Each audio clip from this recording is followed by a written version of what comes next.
I want to take a few moments of your time to come back to these pedals. I made a video about these 3 months ago, and in that 3 months, I've put over 100 more miles, trail miles, on these well-worn pedals. Overall, I think these have about 300 miles. I might have misstated the mileage in that video, but it's roughly 300 at this point.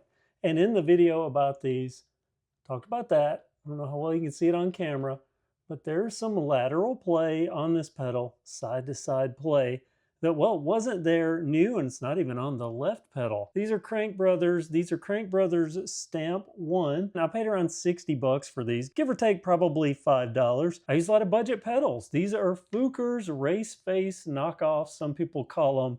Definitely similar and similar performance. These you can get for 16 to 20 bucks just about at any one given time. They're good pedals. You can get them in a million colors. I really like them, but more importantly, they hold up. I have never worn out a set of standard Fuker pedals. Now, I have worn out their up-tier version, $1 more for their roller bearing. Can't really see down in there, but there's a roller bearing in there. Where these standard pedals, well, these are like a lot of mountain bike pedals. There is a shaft, get this without getting grease all over me here. There's the shaft, and then there's a sealed bearing here, and there's two sealed bearings. I guess maybe the greater gauge of the bearing might dictate one or two, but then the others, of course, have the needle bearings like this one. Still has the bearing on this end, but just the needle bearings that go deeper in there. And these are kind of an anomaly in the Fuker world. These are Fukers as well, but as I mentioned, they're up-tier pedal.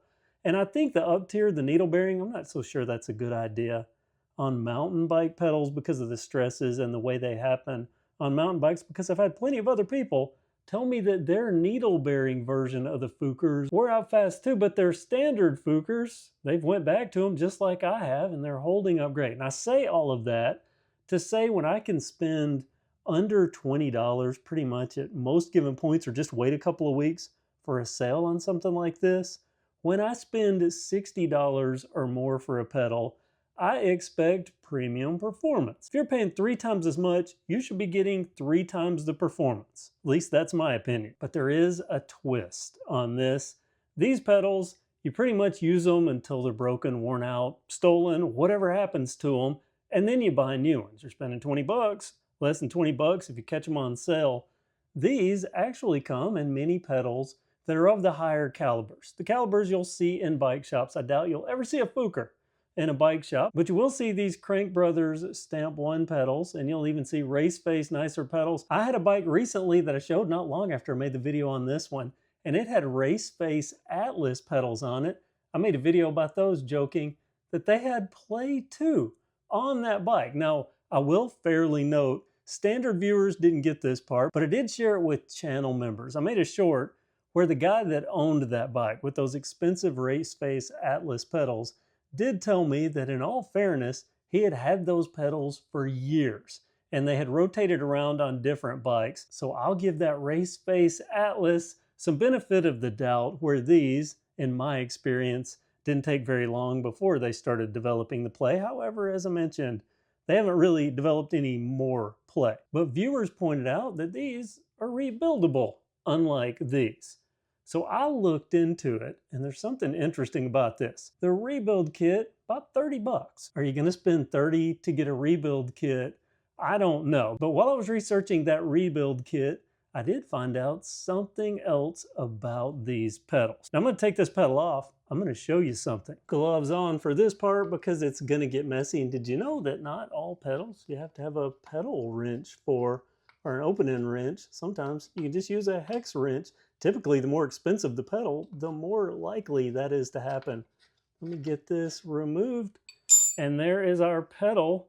Well, look at that. I said in the video where I showed these were developing some wear that unlike mini pedals, where there's a spindle that goes all the way through and there's something on this end, these, well, they just didn't have that. I mean, well, you can see, it just doesn't go all the way. But there are actually service bolts here to get into this. And it was when I was looking at that rebuild kit that I saw something that at first I didn't like, and I'm wondering if you're gonna like it. And this goes not only for these Crankbrothers Stamp pedals, but also for a lot of pedals, they start working their way on up there in cost. So let's take this apart here. Using a 6mm hex wrench, I'm gonna break this open and I'm gonna do it equally on both sides. There's the first one, look at that, thread locker, a good sign, you know, quality stuff. I expect things like that. Both are the same size, so let's see if we can work our way into this. Okay, you see I just pulled that out here. Pull this straight out and you're probably already honing in on something. Where is the bearing? Well, there isn't a bearing. That, my friends, is a polymer bushing, and it's called an IGUS bushing. I believe a German company is who makes these.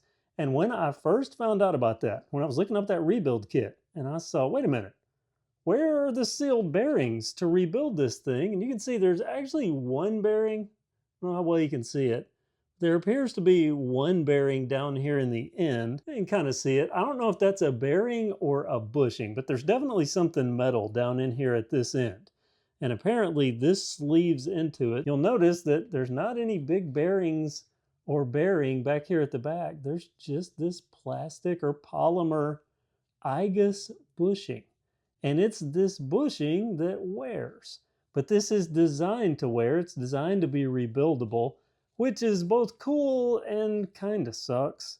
Because it seems to me like it's designed to wear maybe faster than, say, a Fuker. At least in my experience, it didn't hold up as long.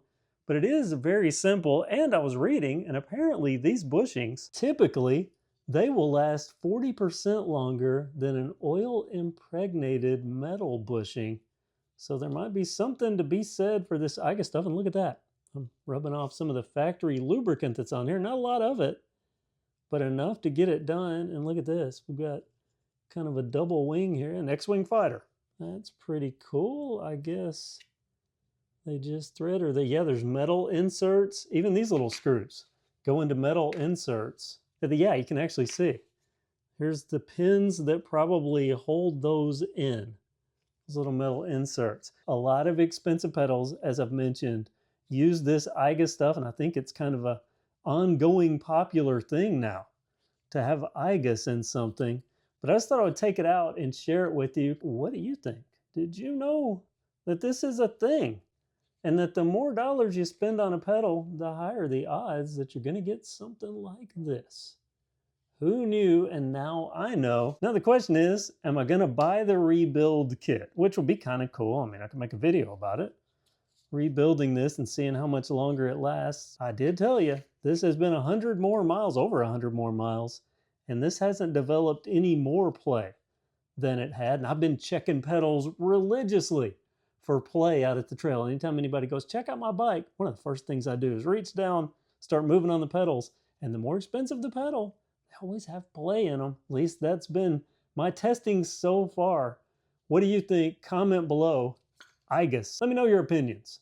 Thanks for watching and have a great day. Oh, and stay tuned because lots and lots of sale videos. I'm going to be keeping up with prices as we're closing in on Christmas here. I want to be your go-to source for budget cycling deals. I'm going to be rolling out lots of videos on those. So stay tuned and have a great day.